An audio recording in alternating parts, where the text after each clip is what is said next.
The Spirit of the Lord is upon me, because He has anointed me to bring glad tidings to the poor.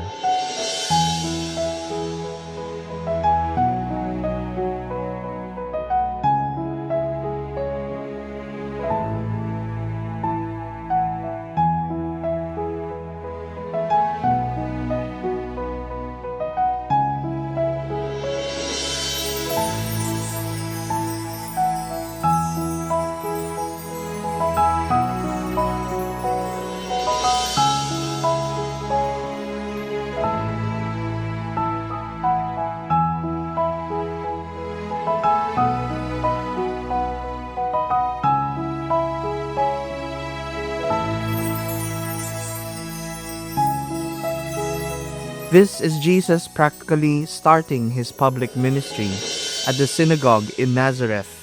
He reads the prophecy of the Messiah, who is to be chosen by God and is to bring good news to the poor. Even before He was conceived, the angel Gabriel had announced to Mary that her son's name was to be Jesus, which means God saves. Christ's mission is to save His people. He hears the cries of the people suffering, loss, confusion, and despair. Jesus continues reading, "He has sent me to proclaim liberty to captives, sight to the blind, to let the oppressed go free." This liberty could mean freedom from the hands of oppressors, like that of the Romans, or it speaks of the Jewish tradition celebrating Jubilee. Liberty is proclaimed during this time when all debts are cancelled, landowners can return to their land, and Israelite debtor slaves are freed. They are made free on their own land. But for Christ, He came to liberate us in a deeper and grander scale. He came to liberate us from sin. By the proclamation of His words, He would teach us what it truly means to love, guiding us to turn away from the slavery of selfishness and sin. By the merits of His passion, death, and resurrection, we are liberated from death and are given sufficient strength in grace to remain in Him.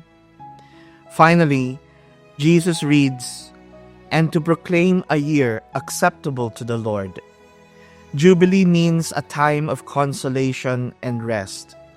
This is the time when farmers, animals, and even land are given time to rest. The earth is given time to be restored. At the end of the reading, Jesus says, "Today the scripture passage is fulfilled in your hearing." Jesus comes to fulfill the prophecy of the Messiah, and having His mission completed in the Gospels, we know that Jesus remains to be the source of our liberation and our rest.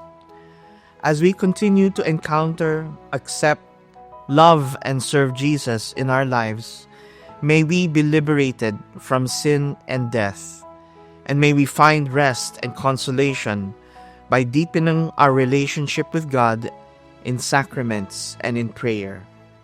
We place our hope to the one whose love is boundless, whose grace is all-powerful. We will never be disappointed.